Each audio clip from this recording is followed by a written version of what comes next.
बोले हनुमान जी महाराज की जय, माँ ज्वाला देवी की जय। सभी भक्तों को प्रणाम।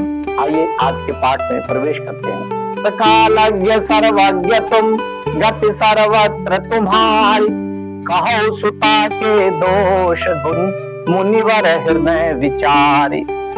और कहा हे मुनिवर, आप त्रिकालज्ञ और सर्वज्ञ हैं, आपकी सर्वत्र पहुंच है। कहा आप हृदय में विचार कर दुनिया के दोष गुण कहिए। कहे मुनि बिहसे गूढ़ मृदु बानी, सुता तुम्हारी सकल गुण खानी। सुंदर सहज सुशील सयानी, नाम उमा अंबिका भवानी। नारद मुनि ने हंसकर रहस्य कोमल वाणी से कहा, तुम्हारी कन्या गुणों की खान है। ये स्वभाव से ही सुंदर, सुशील और समझदार है। उमा, अंबिका और भवानी इसके नाम है। सब लक्षण संपन्न कुमारी, कोई ही संतत पियहि पियारी। सदा अचल यही कर अहि बाता, यही तेजसु पई पितु माता। कन्या सब सुलक्षणों से संपन्न है। ये अपने पति को सदा प्यारी होगी, इसका सुहाग सदा अचल रहेगा और इससे इसके माता पिता यश पावेंगे। कोई ही पूज सकल जग माही, यही सेवक कछु दुर्लभ नाही। यही कर नाम सुमिर संसारा, प्रिय चढ़ी है पतिव्रत असिधारा। ये सारे जगत में पूज्य होगी और इसकी सेवा करने से कुछ भी दुर्लभ न होगा। संसार में स्त्रियां इसका नाम स्मरण करके पतिव्रता रूपी तलवार की धार पर चढ़ जाएंगी। सैल सुलक्षण सुता तुम्हारी, सुनहु जे अब अवगन दुई चारी। अगुन अमान मातु पितुहीना, उदासीन सब संशय छीना। हे पर्वतराज, तुम्हारी कन्या सुलक्षणी है। अब इसमें जो दो चार अवगुण हैं उन्हें भी सुन लो। गुणहीन, मानहीन, माता पिता विहीन, उदासीन, संशयहीन, लापरवाह। जोगी जटिल अकाम मन, नगन अमंगल दीक। हस स्वामी यही कहे मिली, परिहस्त असिरेक। योगी जटाधारी, निष्काम, हृदय नंगा और अमंगल दोष वाला ऐसा पति इसको मिलेगा। इसके हाथ में ऐसी ही रेखा पड़ी है। सुनि मुनि गिरा सत्य जिय जानी, दुख दंपति उमा हर्षानी। नारद हो ये भेद न जाना, दशा एक समुझब बिल गाना। नारद मुनि की वाणी सुनकर और उसको हृदय में सत्य जानकर पति पत्नी हिमवान और मैना को दुख हुआ और पार्वती जी प्रसन्न हुई। नारद जी ने भी इस रहस्य को नहीं जाना, क्योंकि सबकी बाहरी दशा एक सी होने पर भी भीतरी समझ भिन्न भिन्न थी। सकल सखी गिरि जा गिरि मैना, पुलक शरीर भरे जल नैना। कोई न मृषा देव ऋषि भाखा, उमा सुबचन हृदय धरि राखा। सारी सखियां पार्वती, पर्वतराज, हिमवान और मैना सभी के शरीर पुलकित थे और सभी के नेत्रों में जल भरा था। देव ऋषि के वचन असत्य नहीं हो सकते, ये विचार कर पार्वती जी ने उन वचनों को हृदय में धारण कर लिया। उपजेहु शिव पद कमल सनेहु, मिलन कठिन मन भाव संदेहु। जान को अवसर प्रीति दुराई, सखी उछंग बैठी पुनित जाई।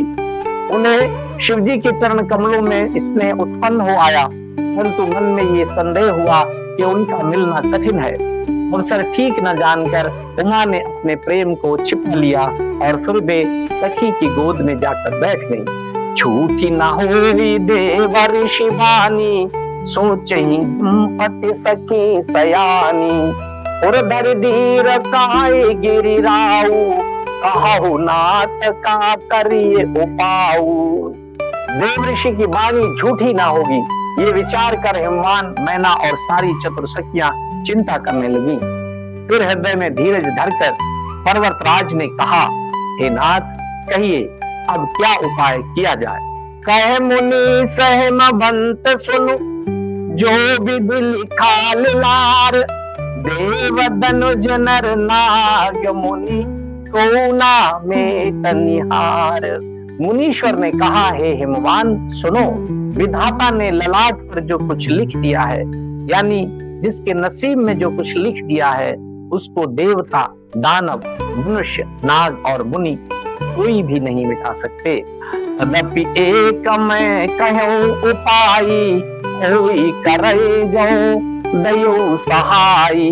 जस बरु मैं बरन्यो तुम पाही, मिली उमई तस संशय नाही। तो भी एक उपाय मैं बताता हूँ, यदि दैव सहायता करें तो वो सिद्ध हो सकता है। उमा को वर तो निसंदेह वैसा ही मिलेगा जैसा मैंने तुम्हारे सामने वर्णन किया है। जे जे बर के दोष बखाने, सब से बपही मैं अनुमाने। जो विवाह शंकर सन होई, दोष गुण सम कह सब कोई। परंतु मैंने वर के जो जो दोष बतलाए हैं, मेरे अनुमान से वे सभी शिव जी में है। यदि शिव जी के साथ विवाह हो जाए तो दोषों को भी सब लोग गुणों के समान ही कहेंगे। जो ऐसे जसयन हरि करही, बुध कछुतिन कर दोष न धरही।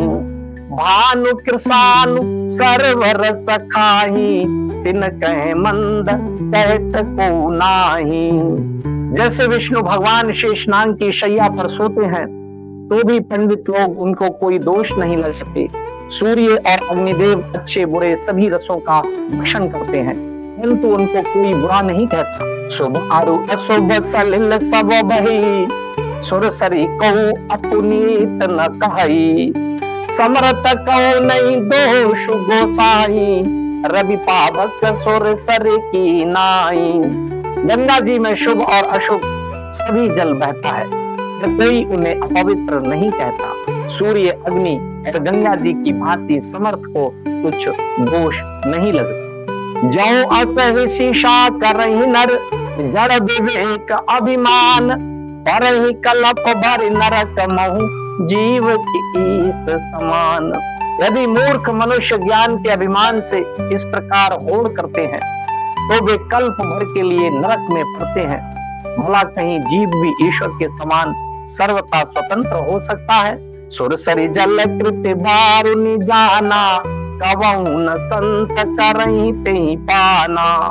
सुरसरी मिले सो पावन जैसे, ईस अनीस ही अंतर तैसे। गंगा जल से भी बनाई हुई मदिरा को जानकर संत लोग कभी उसका पान नहीं करते, पर वही गंगा जी में मिल जाने पर जैसे पवित्र हो जाती है, ईश्वर और जीव में भी वैसा ही भेद है। शंभु सहज समरत भगवाना, यही विवाह सब विधि कल्याणा। दुराराध्य पे आहि महेशु, आशुतोष पुण्य किए कलेशु। शिव जी सहज ही समर्थ है, क्योंकि वे भगवान है, इसलिए इस विवाह में सब प्रकार कल्याण है। परंतु महादेव जी की आराधना बड़ी कठिन है, फिर भी क्लेश तप करने से वे बहुत जल्द संतुष्ट हो जाते हैं। जो तपु करई तुम्हारी तुम्हारी, भावियो मेति सकहि त्रिपुरारी। यद्यपि बर अनेक जग माही, यही कहे शिव तज दूसर नाही। यदि तुम्हारी कन्या तप करे तो त्रिपुरारी महादेव जी होनहार को मिटा सकते हैं। यद्यपि संसार में वर अनेक है, इसके लिए शिव जी को छोड़कर दूसरा वर नहीं है। वरदायक प्रणतारति भंजन, कृपा सिंधु सेवक मनरंजन। उचित फल बिनु शिव अवराधे, लइए न कोटि जोग जप साधे। शिव जी वर देने वाले, शरणागतों के दुखों का नाश करने वाले, कृपा के समुद्र और सेवकों के मन को प्रसन्न करने वाले हैं। शिव जी की आराधना किए बिना करोड़ों योग और जप करने पर भी वांछित फल नहीं मिलता। अस कहे नारद सुमेरे हरि, गिर जहि दीन आशीष।